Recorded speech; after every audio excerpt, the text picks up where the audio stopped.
In this episode, once again, we speak to the beautiful, the wonderful, the amazing Sam Singh. Sam is a business strategist, money mindset coach, and an author based in London. Her mission is to empower business owners to create authentic six-figure businesses aligned in their money personalities and values so they can create freedom in their lives and leave their unique mark on the world. She also has a book coming out later on this year called Money Mastery, which is on creating a business aligned with your money personality. And this is why today we're speaking to Sam about how your money personality impacts your business. Let's speak to Sam and find out. And remember, if you want to upgrade your money mindset, then click on the link www.millionairefoundations.com and watch my free training.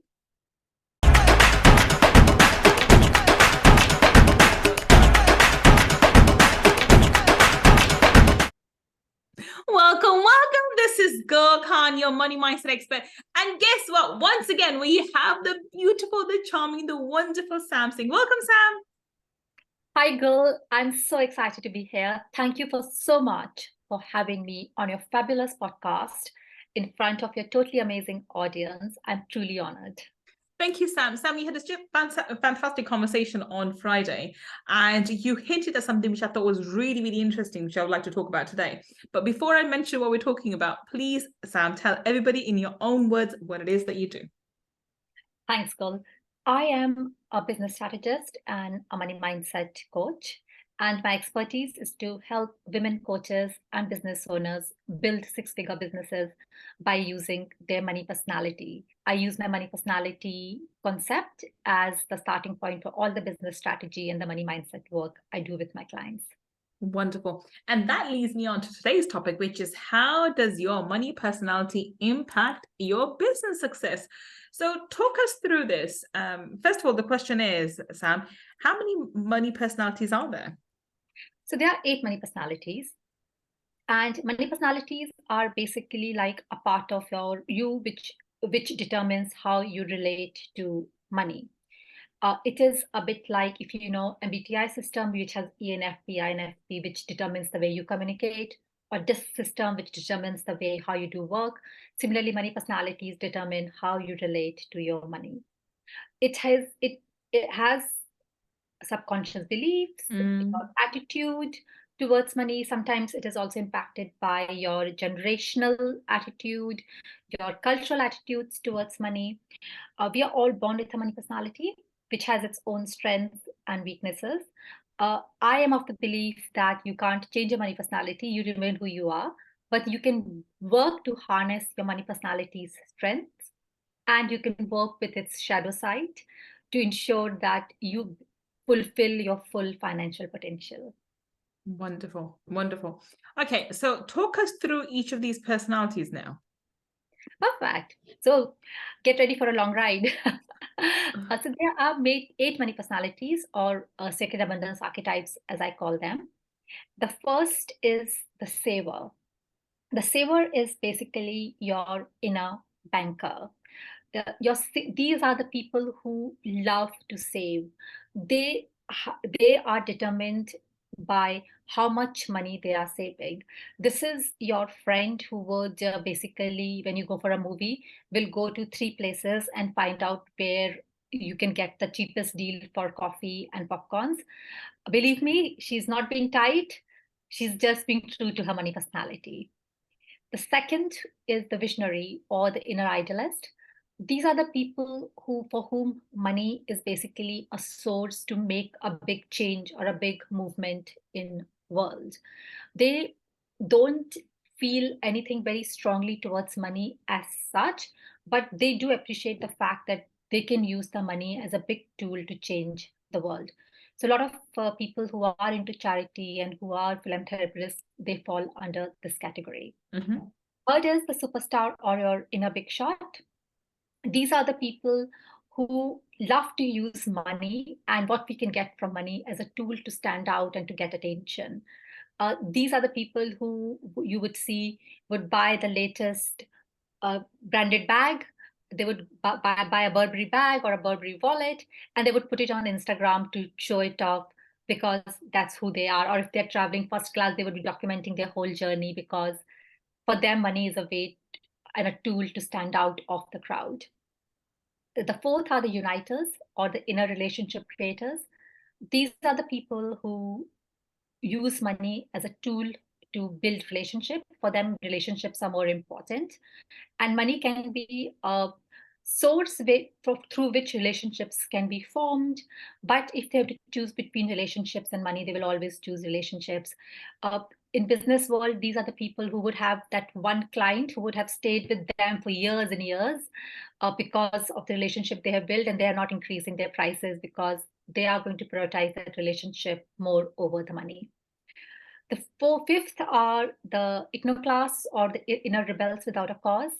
They love, these are the inner mavericks who love earning money through unconventional methods. These are the shakers who go to an industry and they would go and shake it. And they would like to do something which is totally different, which someone has never done. And it can go both the ways. They can either create something totally amazing, the way Steve Jobs created Apple, or they can take something which is working perfectly fine, but end up changing it just for the sake of changing it and making it unconventional. And it will not end up working as it was. Elon Musk is a perfect example of iconoclast. He has any industry he has gone in, he has shaken it, but sometimes it has worked, sometimes it has not worked. The six are the carers or your inner sponsors. For these are the people who are the nurturers. For them, what is more important is nurturing people, taking care of them, and money is a tool. So they are the people who will always buy gifts for the people they love, even though they are not spending any money on themselves. They would always pamper everyone who's around them. The seventh are the sensualist or the inner hedonist. For them, the money is a way to live a comfortable life. They love having the best experiences. They would love travel to in business class. They would love to go to a great restaurant.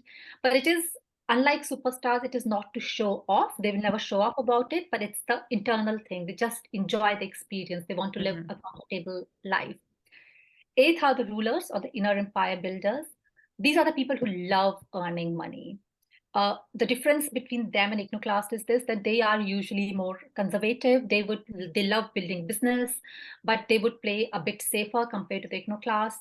But they love building a legacy. For them, money is a way of building a legacy.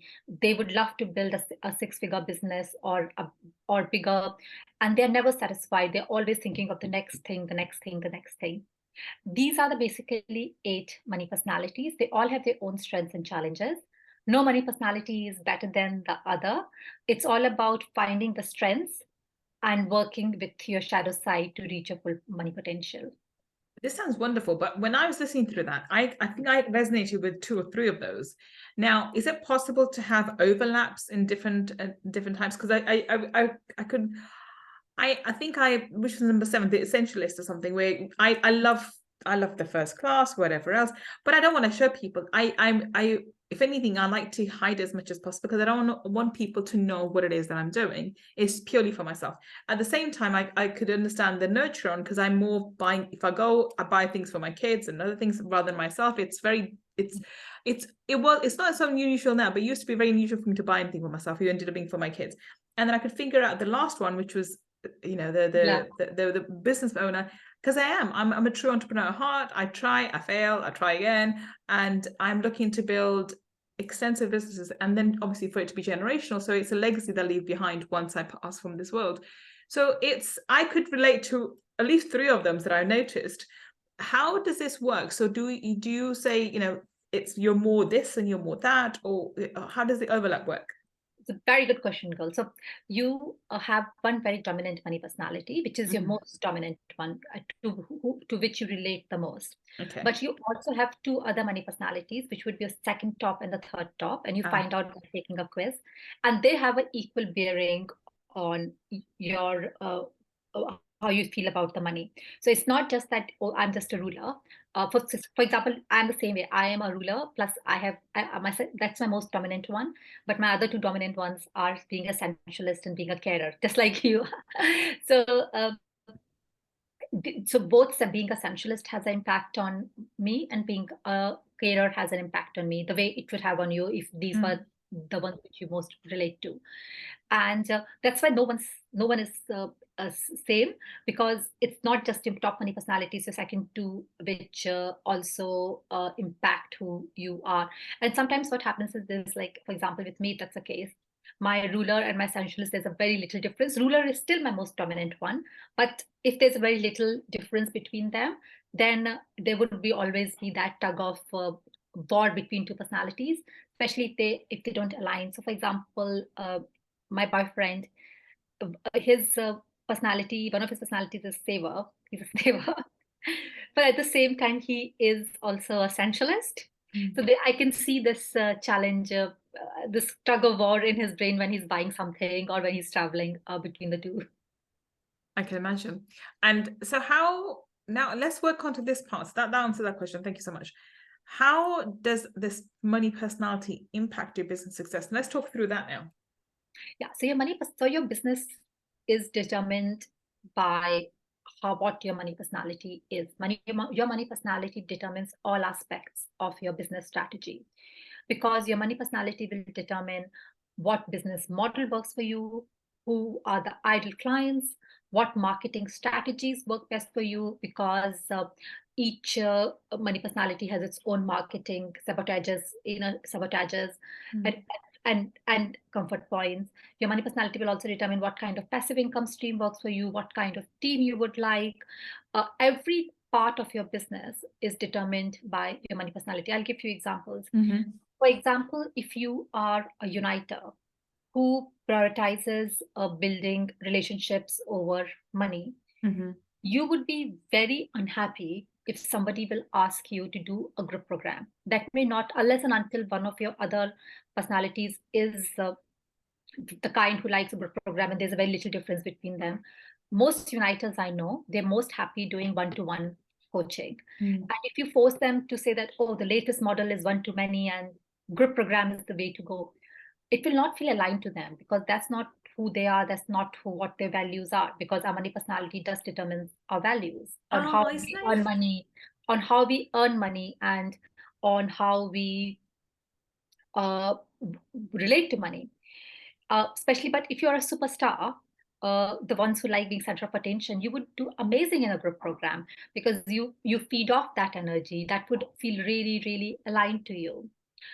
Similarly, if you, I'm going to stop you there for a second, because I mean, obviously, you mentioned somewhere that you have a quiz where you can determine this as well. So we'll give the link for the quiz in a bit, because I'm just thinking now here, as a coach, I started off doing one-to-one, but I quickly moved into one-to-many, because that's what I preferred. Even now, that's what I prefer. I like talking to a large group of people, and the larger the better for me. I do have intimate conversations with a small crowd, but I do prefer large people that I can get a message across to as many people.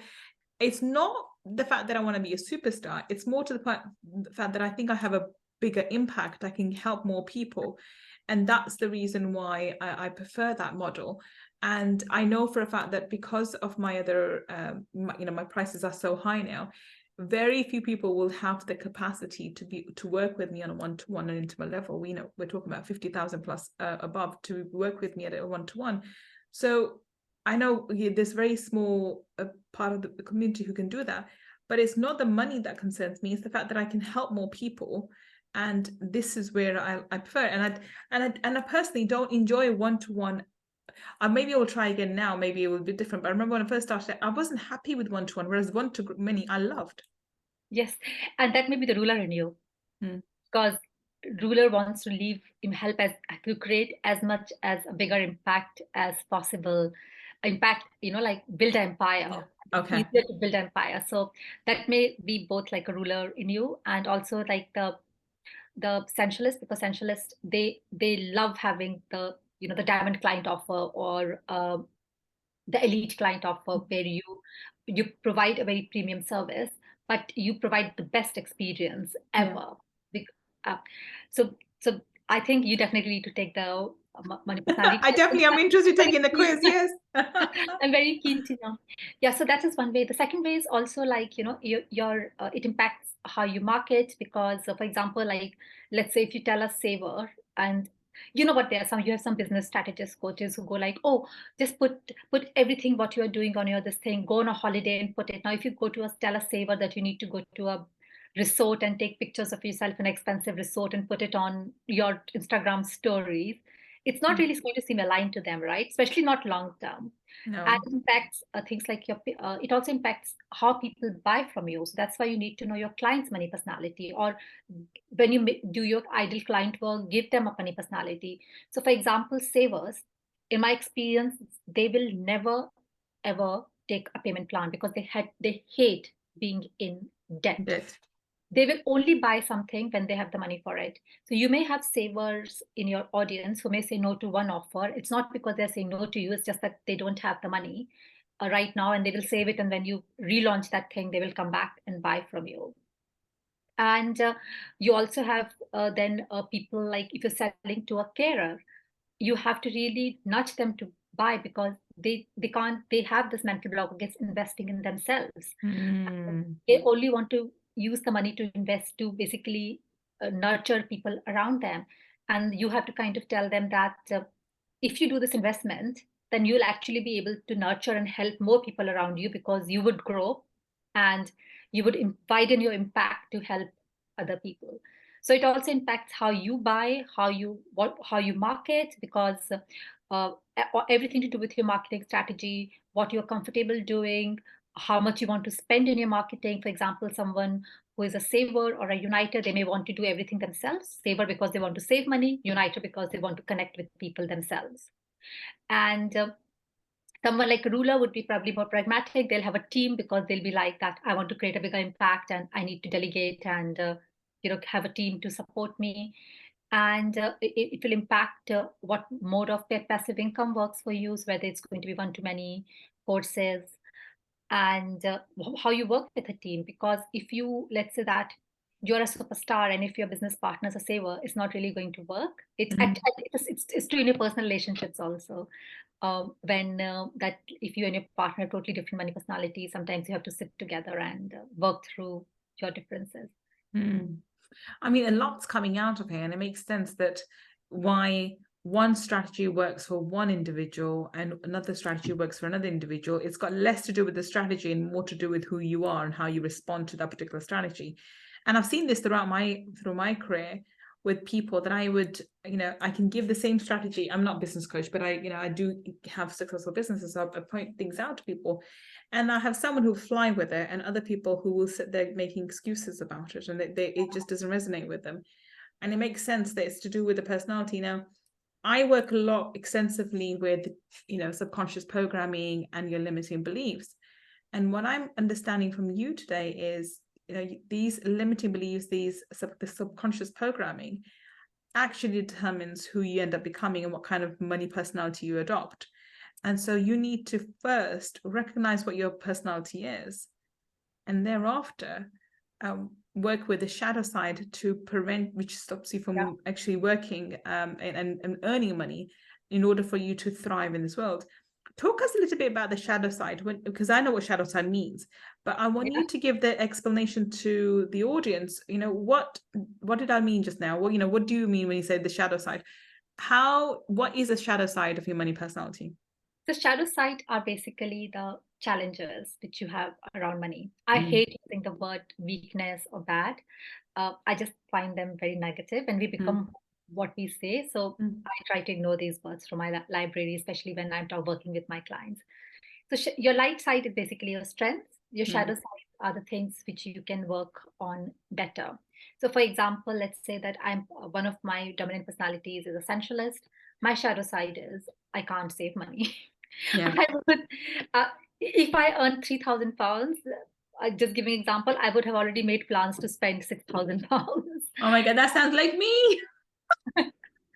Or as a ruler, I can be so driven by the financial success of my business that sometimes I don't think about the other impact I'm having in my business, because our business is not only the financial success, it's about how many people we help. And we may actually be making an impact by provide by all the free value which we're providing, or from like, things like what you are doing by podcast. Somebody may be listening to that podcast and something may change in their brain. So that is one of my shadow sides. I get so fixed on the financial aspects of the business that I sometimes ignore the other impact which I'm having. And there's no there's no money personality where you can say, oh, the shadow side is so bad that you cannot be financially successful. We all the money personalities have the shadow sides, and it's about finding what your shadow side is, and then working with it along with your strengths to become the most to basically bring out your full potential, to become the most abundant person that you can. And it's also about recognizing your shadow side. So for example, that that, for example, I know that I'm going to spend more than what I'm earning. So it's knowing it and kind of being prepared for it and accepting yourself, and then kind of making a decisions coming from that place of acceptance, and with an intention of becoming the most wholesome that you can become. Awesome. And so how about, so if someone is listening to this conversation at the moment, thinks, okay, so this is a great introduction to money personalities. What do I do? What guidance would you give to someone listening to thinking this all sounds brilliant, but I'm a bit lost. What do I do? So give them a step-by-step process of what they should do. The first step is to find out what your money personality is. And Gull will be sharing the link on how you can find that. It's a free assessment, please, so you don't have to worry that you will be charged anything. Second thing is, then when you find your money personality, you look at your strengths and your challenges. Then be very honest with yourself that this is who I am. These are my 3 money personalities. What is the business fit that will work for me? Would creating a one-to-one work for me, or would creating one-to-many work for me? What kind of marketing strategy would work for me? What kind of passive income will work for me? Do I want to work with ideal clients who are just a representation of me? Or do I want to I want to make my offerings in such a way that they appeal to everyone? So you have an offer for each kind of money personality. You have an elite offer, you have a low price offer, you have a mid-range offer. That's where it comes to. And also accepting the third step is being totally knowing that who you are and what you want and what are the strategies that will work for that, rather than trying to go like, oh, I know this person and she's posting this and she's doing this, so she's successful, so I'll become successful. But it will not work long term, because to be sustainable, you have to have your business strategies which aligns with your values, which come from your money personality. Also, I have something really special. I have a book coming out in September, which is all about how to create a business step-by-step process using your money personality. So that will also literally provide you everything that you need to know on how to create a 6-scale business by using your money personality, and it will give you a step-by-step process. Awesome. That sounds absolutely fantastic. I think we'll look forward to that. Well, on that note, we're going to wrap this up. Do you have any parting comments for our audience, Sam? Yes. So my parting comment is this, that accept yourself, shine truly as who you are. You don't need to follow anything. There are no rules in business. Anyone who says there are any rules in business is not saying the right thing. Be who you are, be authentically who you are, and then create a business which reflects you, rather than trying to make a business which is representing someone else and you're trying to copy. That's the way to create a sustainable business which feels authentic and which will only grow and which would be a true legacy. Awesome. Fantastic. So now, tell us, Sam, where can we connect with you? How can you find you on the internet? So you can find me on Instagram. My Instagram handle is in.her.successful.shoes. You can also find me on Facebook. I'm called Samira Singh. And you can drop me an email. Gull will share all these details, but my email address is samira@samirasinghcoach.com. And you can also take the money personality quiz, which I have mentioned, to find out your money personality. And I would love to hear from all of you to know how you found this podcast and what were your thoughts, or if you have any feedback or any questions. Wonderful. I mean, I'm really intrigued. I'm going to go and take this quiz at some point today before I forget about it, because I'm really intrigued. I think we are very similar, Sam. I think probably the sounds very Yes. similar. Those our personalities will be very similar along the lines for money, but I am intrigued to find out. So please do check it out. So remember, if the links that Sam has just mentioned, if you're listening to us in the podcast, then the links that Sam has just mentioned will be in the show notes. And if you're watching us on YouTube, then down below in the description section, we'll have all the links to Sam, including the money quiz. I highly recommend you check it out. If nothing else, for just for your interest, for your to intrigue yourself, to figure out what is your money personality, to get started somewhere anyway. And then if you think you or believe you need help and then you can get support from Sam, reach out to Sam, and I'm sure she'll be more than willing to talk to you. But on that note, thank you so much, Sam. You've been such a fantastic guest. It's been an amazing, full of value episode. Thank you so much. Thank you, Gull, for having me here. It was truly my pleasure and honor to be here. And thank you for listening to me and Sam today. I will be back with another amazing guest, finding out how you and I can build a better business. Until the next time we meet, this is Gull Khan signing off. Take care and bye for now.